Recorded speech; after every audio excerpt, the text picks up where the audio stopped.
Oh, there. Alex Jackman, right? Yes, nice to meet you. Oh, sorry. My name is Raylene and I'll be your counselor for today. So, before we start, I would just like to go over this client acknowledgement form with you, if that's all right. Sure thing. Okay. So, Durham College Counseling Services is a free voluntary program that provides individuals with one-to-one personal support. If you agree to participate in this service, we commit to doing our best to try and assist you in working towards your goals or anything else you identify. However, please understand that while most individuals do benefit from our services, there are factors we cannot control, and therefore we cannot guarantee your circumstances will improve. The length of your involvement in the service is your decision. We will commit to continue working with you as long as you feel it's being helpful. In addition, your involvement in the information shared with your student counselor, or counselor in my case, in training is confidential, meaning that I will be protecting your personal information in all cases except for the following. 1. A release of information form has been signed by you, allowing personal information to be shared with a particular person, agency, or organization. 2. Information or a student counselor or counselor in training is legally subpoenaed to the courts. 3. You are suspected of being at risk of harming yourself or another person. 4. Any situation of suspected child abuse, neglect, or domestic violence in the presence of the child will be reported to the local child protection services. And 5. Any report of being sexually abused by a regulated health professional, psychiatrist, or doctor.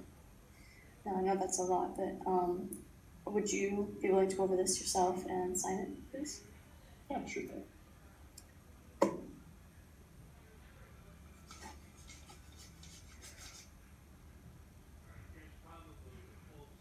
Oh, good. So, Alex, what brings you in today? Well, I guess been feeling a lot of pressure, stress just from my current life, a lot of it having to do with school and my current workload and everything. It's just crunch times and I felt like I needed to talk to somebody to help me sort it out. Okay, that's reasonable. School can be very stressful. I completely understand that. I just thought that maybe before we delve into that, we could get to know each other a little bit and build a little bit of rapport, try to make this more comfortable. That sounds good. How was your day? How was my day? It's been pretty good so far. Not really too eventful. I just woke up and took a shower. I was gonna shave before I came, but I found myself a little low on time, and I felt that I just needed to come, not be late, that's for sure. So really, I haven't had too much of a day today, but it's been going okay so far. That's good. So would you say most of your days are peaceful, or would you say recently a lot of them have been stressful? Yeah, some days are really peaceful, some days are really stressful. It's just kind of how I structure it all. I try to do one piece of work every day. Sometimes it's a big piece, sometimes it's a small piece. As long as everything's within the deadlines, though, I feel as if I've got it under control, I suppose. Okay. And would you say that you have a lot of work to do in a day, or in general recently? Definitely recently. It's the crunch times for sure. In schooling right now. I'm in the social service worker program actually, and okay, so you're in my field. Yes. So as you know, there's a lot of group work and a lot of just written work in general. I see. Well, tell me more about the group work. Is that in particular stressful to you? No, it's not stressful to me. I haven't had any stress in groups since, I guess, earlier high school days now. I kind of feel like everybody's got a general understanding of what needs to be done, and just about every group I've gotten into, we just get together one day, decide which parts who's going to do, we just break it all up, and we do it separately, and we get a good mark. That's how it's been going every time so far. I see. Well, that's a responsible way to handle things. I definitely commend you for that. What about anything else in your life? Has there ever been anything outside of school recently that's been stressing you out or contributing? A little bit. I feel like it's getting possibly a little bit better, but I know that my brother has been struggling a lot lately, kind of since the death of my father, you could say. And with my mom, I've been having a tough time. And with me moving out, I kind of feel like I'm not really able to support them like I could. But he did get into what's it called again? Like one of those, he was really struggling mostly in high school. Mm-hmm. It wasn't even, it was partly the people, for some reason, mostly the teachers. And he really lost all of his patience with it. And now he's in one of those kind of like catch-up programs where they actually like pay you money to go do a job and you just kind of get the credits you need there. And he said he's actually been enjoying that way more than school. That's good. That's good. So, do you want to elaborate more on your feelings about, say, maybe the guilt that you're feeling that you aren't there to support maybe your mother as much? Well, I feel like I've been doing better, I suppose. I've been calling her a lot more.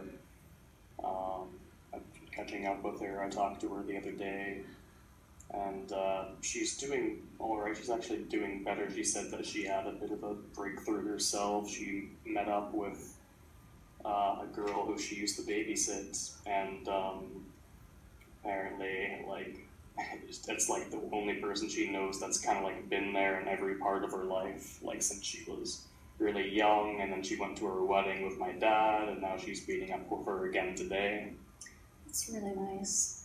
So then that must be a bit of a relief to know that there's someone there, right? Mm-hmm. Yeah, and of course, she's had a boyfriend for a little bit now. Oh, okay. So tell me a little bit about this boyfriend. How does that make you feel? Oh, I'm completely fine with it. As long as she's happy is really how I like to understand it. I mean, of course, I'd never call him my dad in any case, and he wouldn't want that either. He's just my mom's boyfriend. I mean, he's coming into a family of like a 17 and 20-year-old, like two boys. So we were kind of old enough that it doesn't really matter. He shouldn't feel like he has any extra responsibilities. We have a mutual understanding that we just want my mom to be happy. That's so good. I'm so happy to hear that, actually. I'm definitely happy to hear that. So, how would you say that you coped after the passing of your father? Well, it was a really interesting and confusing time for me, I guess. You, yeah, it was an, I guess I was able to say goodbye to him and such. But I think he had skin cancer and it finally took over. It was gone for a bit and then it came back. And we knew that he would slowly be going away. So it was nothing for months and months. It wasn't like we never knew. It was kind of slow and painful the whole time though. Until like the final day, me and my best friend were sleeping in my room, and we were told that it's going to pass, and I was able to kind of send him off with my words. I'm happy that you had at least that moment and that closure to speak with him before he passed. A lot of people don't always have that opportunity. Um, so after your father's passing, how did you feel? How did you cope with those emotions? Perhaps it was a lot of acceptance. I mean, I knew it was happening for a while. He got to the point where we, couldn't hold a conversation. It was just a lot of confusion, and like he wasn't really all there anymore. So I already kind of lost him before then in a way. The day after he passed, I had one more day left for exams, and it was an easier one. It was just like an English one or something. So I still went and actually did it the next day. Wow, it must have been an achievement. I mean, to be in grief and to still be paying attention to your school, I'm sure he would have been very proud. Perhaps. Do a little bit. I guess it was just something I felt like I was able to do. I wouldn't want to do it again further into the grieving process. Maybe it was more of still being in a shocked state that I actually was able to still kind of go and do that. But there's kind of a lot of stuff I didn't really understand at the time. And that is in itself completely understandable from my perspective. I can see why you would feel confused or upset, angry. There are many stages to grief. And would you say this that you've always been this focused though on your school, like always this dedicated? Kinda. Any sort of dedication I had, I suppose, always came from him. He was really a major driving force of all the schoolwork back then. He really helped me out with a lot of stuff, mostly math at the time. I see. So you were close with him. Definitely, yeah. So Alex, I would like to know a little bit more about the stress relating to it right now. Could you tell me a little bit more about that? Well, I guess in some ways it's been relieved a lot. I missed my placement opportunity, so every Wednesday and Thursday I have nothing instead of an 8 hours for each of those 2 days actually being on a field placement. So, and now that I used those days before for my gen ed, that was condensed course, and that was probably a major thing of all the stress before, but I've since completed that because it finishes halfway into the semester, and now it feels kind of okay. The stress and overwhelming seems to be coming from the millions of groups that keep being made and keep losing track of who's with who and what I'm supposed to be doing and when I'm supposed to be doing it. I see. And you mentioned earlier something about writing things down. Would you? Yeah, I do write things down. I do try to, I do have a sticky note on my PC that I try to leave everything on date-wise, so I suppose nothing really does get past me then, but I just kind of feel overwhelmed a bit by the millions of group presentations and how different they are from each other. I worry that, like, I don't look at my parts until I'm actually supposed to, like, work on a certain day, and it might be more work than just one day can handle, but for the most part, the way I've been doing it, it's been fine, but I kind of feel like it's slightly on the edge. I see. So even though you're organized, from what you're telling me, tell me if I'm wrong, you still feel that stress and overwhelm because of the many groups and many things you have to keep track of, regardless of whether you've written it down or not. I suppose that is what I'm saying, but hearing it doesn't really make too much sense to me anymore. I don't know about that anymore. I guess I do have things under control. Maybe I'm just more stressed about the stuff I'm neglecting. Okay, so elaborate on neglecting. What do you mean by neglecting? Well, since I'm putting so much energy into my schoolwork right now, I feel like I'm just neglecting all the other necessities of my life. Okay. And what would those be? I would say definitely my health for one.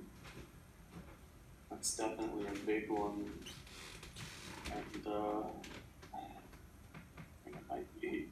that might be the biggest one. I do feel a lot of drag from that. Okay. So, in regards to your health, what is it that you feel you are neglecting?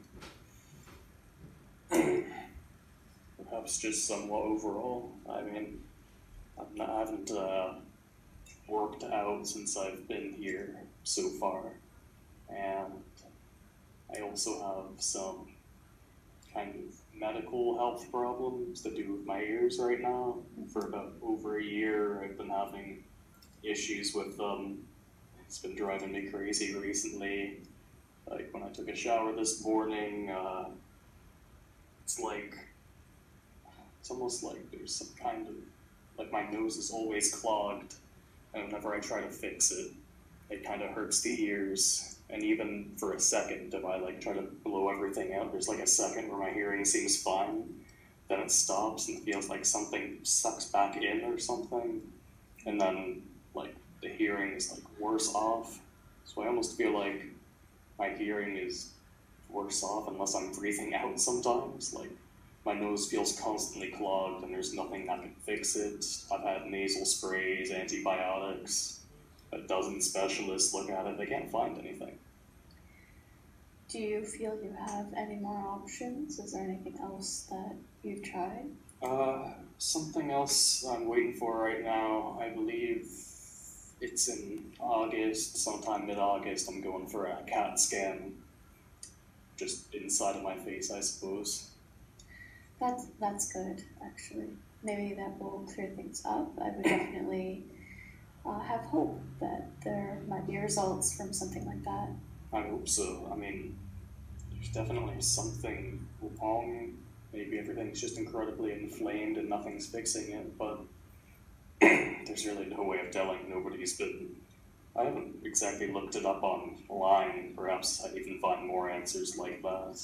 Heck, there's been a lot of times in the past where I've looked up medical issues I thought I was having, and I was right pretty much every time. I'm not a hypochondriac, but when there's something wrong with me, I'll see if I can figure it out beforehand, just not this time.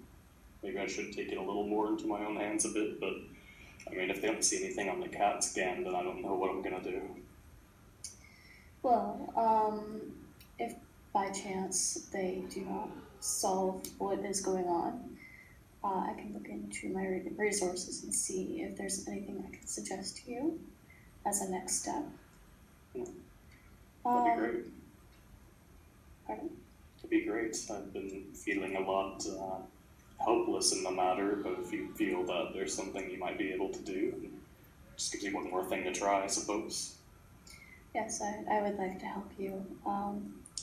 So, in regards to maybe setting goals, have you, aside from going to see doctors, having this CAT scan, thought of anything else, like for the other issues?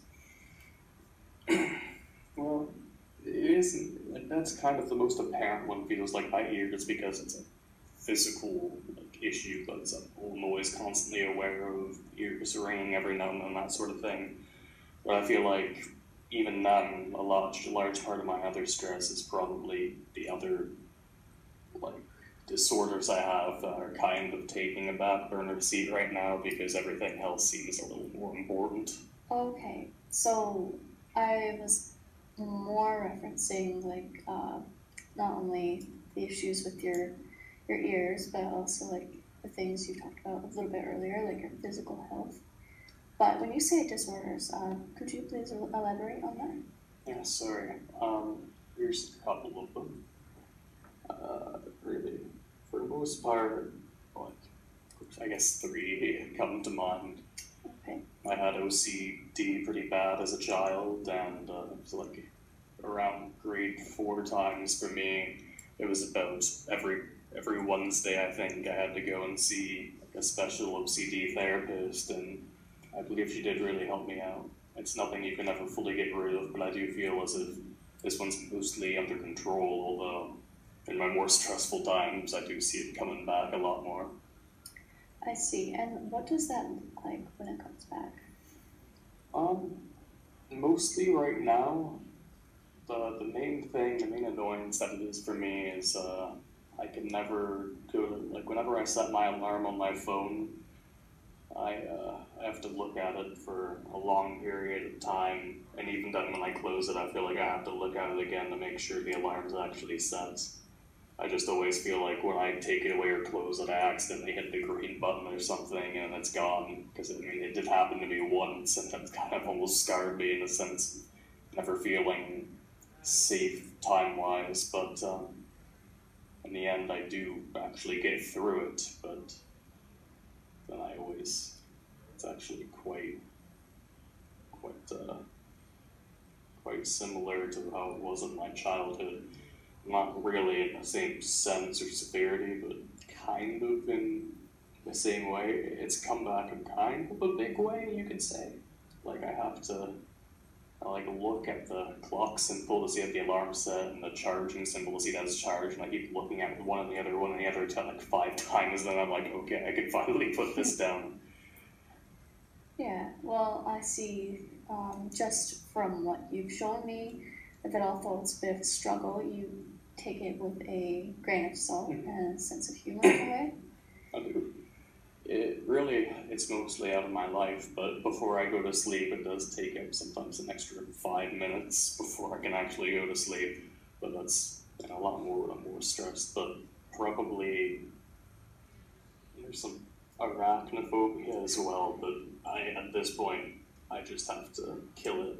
It'll take me, the most time it would take me to kill a spider at this point is like 20 minutes, and that's only because there was this one really big one in my dorm room one time, and it was right on the ceiling, and it could move fast, and I was kept thinking of so many different ways of like how to take it down without me losing it. And then I tried one thing one time, and I literally lost it, and I had to go to sleep in the room with it, and I wasn't able to find it until the next morning when it was on the ceiling again. And it was kind of put me on edge a little bit then, but I realized, well, a large part of the arachnophobia as well is because it's a lot to do with sleep. I mean, there's this one time where I was lying down on my bed one day back in my home in Orangeville, and there was a jumping spider that was in my ear for a little bit. Oh, it was in your ear? Yep. It actually crawled probably at my face as I was sleeping. It basically, I felt it do a loop all the way around and not go in any deeper, and then it crawled out. And it was pretty scary, and I feel like I knew what spider it was just because of the speed it moved at. Like, it did a loop in like a whole second, and then it crawled out like as I was waking up, so I wasn't really able to fully react yet. And when I looked over my bed, I saw the jumping spider, and I saw it crawl behind my bed, and I was like, I can't sleep here anymore. Can't sleep at all. Time to throw away the whole house. Pretty much. But I guess it only ever happened once, I suppose. But I mean, to this day, I kind of always sleep with some covers over my ears just to give me the extra little protection so that doesn't happen again. Because it plain and simply can. I don't care if it's not likely. It has happened, and it could happen again. And I don't exactly feel... I feel like even if I got over my fear of spiders in general, I feel like it's still just an extra little thing I can do to make sure that that doesn't happen again. But in any case, the shoe seems to work the best for the spider on the ceiling, because when I finally got up the courage to smack it, I pretty much killed it in one go. But if I had to say, I said there was 3. I've been kind of leaving the last one because it's probably the most severe and possibly the most detrimental to my health currently. I see. Okay. I have an eating disorder that used to be called SED. I looked it up recently. Apparently it's called AED. I suppose, I don't even remember what the AED stands for now, but SED stands for selective eating disorder, and it basically, in a sense, means that there's certain foods, textures, smells that completely put me off in a sick stomach sort of way, and it's really hard to get my head around actually eating something like that without thinking that I need to vomit it out at the same time. I see. And how would you say this affects your life the most, and like what areas? Well, I suppose I've had this one the longest any part of my life. As a child, it made dinner parties kind of a scary experience for me. There's a lot of times where I was just eating dinner and I always had to say, oh, I actually just ate, and I would eat very little of their food for whatever I could pick around, just trying to eat something. But a lot of times they made me a full meal I could hardly touch, and I just kind of had to go hungry for the rest of the whatever I guess play dates you'd call it back then. I can see that that would be very detrimental and very frustrating to deal with. Mostly because it's not really understood by a lot of people, and that would easily come off as just a piggy eater, but really it's a large struggle for me to actually make attempts to eat any of the usual regular things. Like a salad would be incredibly difficult for me. Okay. So, just to go over what you've told me so far, so you have had a bit of a rough past. In some ways, your father passed away a while ago. You had some stress with your family because of this, but recently things have been looking up and you have a decent relationship with your brother and your mom. You find school a little bit stressful because of the group projects and all the things to keep track of, the due dates, and yet you are doing fairly well for the most part. You're keeping up with that. And you are concerned for your health. You have said to me that you don't really work out and that you've got a couple disorders and phobias. So, am I right? It's true. Okay. All right, Alex. So, in light of everything that I've summed up, I have a question for you. Okay. Say you woke up tomorrow morning and a miracle had occurred. Everything was different or everything was perfect. What would that look like? I went to sleep and everything would be perfect the next morning. I suppose that would look like one, I would be physically fit. I wouldn't have, I suppose that kind of ties into me we haven't really talked about this yet, but I feel my neck and back have been definitely a little bad in posture for a little while now, and it seems to like possibly get a little bit worse every now and then because I'm not really doing anything to combat that. So I would have, a nice straight posture, physically fit. I'd be able to eat whatever I wanted to when I woke up, and it would probably be healthier things as well. Um, I guess in some ways I would be, I guess, the perfect world. I would already be out of school, and I would just have to focus on my actual job instead of everything else, and I would have, well, I probably shouldn't say I have like a family. It's just if I were to wake up tomorrow and all of my issues were fixed in a sense, I feel like I would also have somebody to share everything with, and I don't feel like I could ask for anything more than that. Those are good goals to have in life, honestly. I commend you for them. Um, so you spoke about your body and your posture. Could you elaborate a little more on that, please? Sure.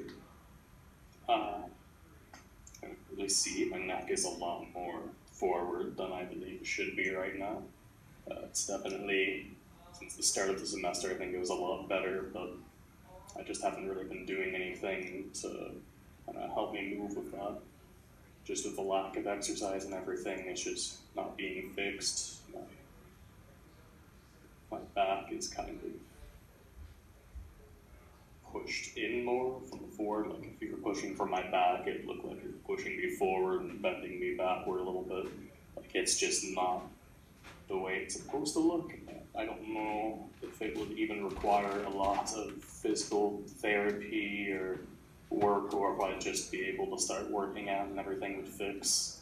That's part of my worries maybe as well. That even if I started working out, would it just like strain everything I've already got strained and just like, break me even more? If I just need a lot of recovery time, like would I work out into some kind of monstrosity because I didn't fix my back first? I don't know. Has there been anything you've done in the past, like working out or any other kind of therapy for your issues? Yeah, my mom's a therapeutic yoga teacher, so she is really able to like work on my shoulders, my back, my everything, and loosen everything up so much more. Perhaps a combination with her and working out is really the right way to go, but right now she's like a 3-hour bus ride away, so I don't really see that as an option while I'm at school. And yeah, so Well, I wouldn't so much say it's not an option. There is a gym on our campus here. Have you ever considered going there? I have countless times, and I've had a number of people wanting me to go with them as well. But I mean, I'm a little worried, like, especially going to people I just met. I see. Even they're all so much more physically fit than me, I wouldn't want to work out with them because it would be something completely different. I'd be practically recovering from like a car accident is what it would look like. I'd be so low on the scale. So, from what I'm hearing, and correct me if I'm wrong, you're saying that you feel a little bit intimidated because these people, as you perceive them, are more fit than you. Perhaps. I suppose it's kind of more of an insecurity. Okay. And if you were to overcome that insecurity, what would that look like to you? Uh,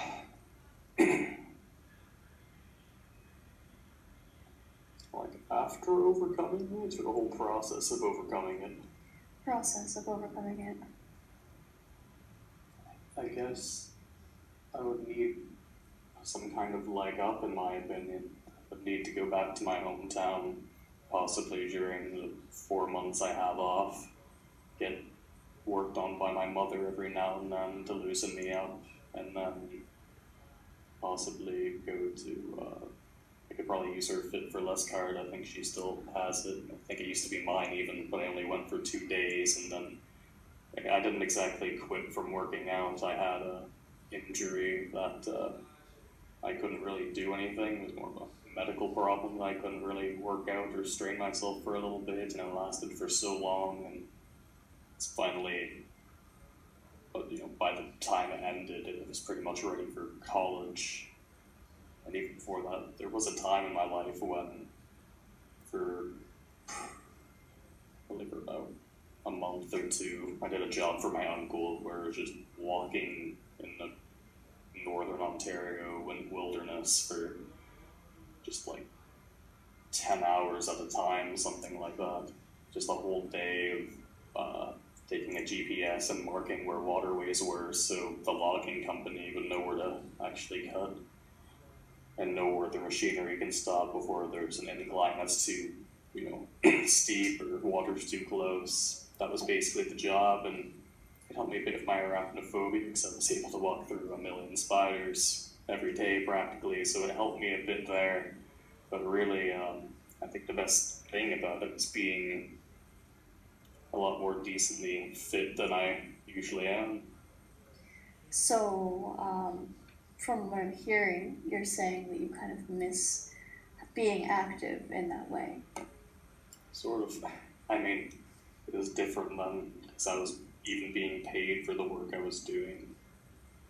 I'd like to say it was a lot of money, but that whole trip was kind of a waste. So you have more motivation in a way to be fit because you were being paid. Yeah, I think that, well, it was just more of a motivation to actually work out. Working out was just a side effect of it. I did kind of like the fact that I was more physically fit. I went down a notch in my belt, and I even, like, it reminded me back when I was probably at the fittest in my life, which was like grade 9. They were making everybody do the running around in the gym, and for some reason I got really competitive with this other girl, and we just kept trying to beat each other and keep up with each other, and we were pretty much the only two who seemed to actually really be trying in the end, and I could really run, I had a really decent stamina then. So, being competitive in a way that kind of also motivates you, from what I'm hearing. It helped me a little bit, but I'm not really a competitive person. Okay. But let's say you were, and you wanted to better yourself.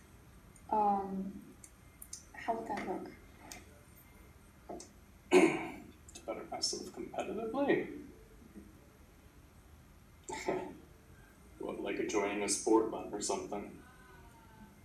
There's no way in hell I could just jump into a sport right now in the current state of my body. Also my skills. I mean, it's kind of reminds me of gym class back in the day, in a sense. There's kind of not too many good memories there. Okay. So, you need to take it more so at your own pace right now. Like, a way I've thought about it for a while is like, perhaps I wait until I get out of college, I wait until I get a home or a condo, and I just buy like a fucking Bowflex and just try to fix myself on my own in private, because I just don't feel like there's any way I can do it in public without being judged for how fucked up the posture is, the nag, and how probably weak I am. There's just a lot I don't want people to see. You have a lot of anxiety and insecurity around this then. I suppose I do. Okay, well, let's say we set a goal towards maybe overcoming this. What would that look like to you?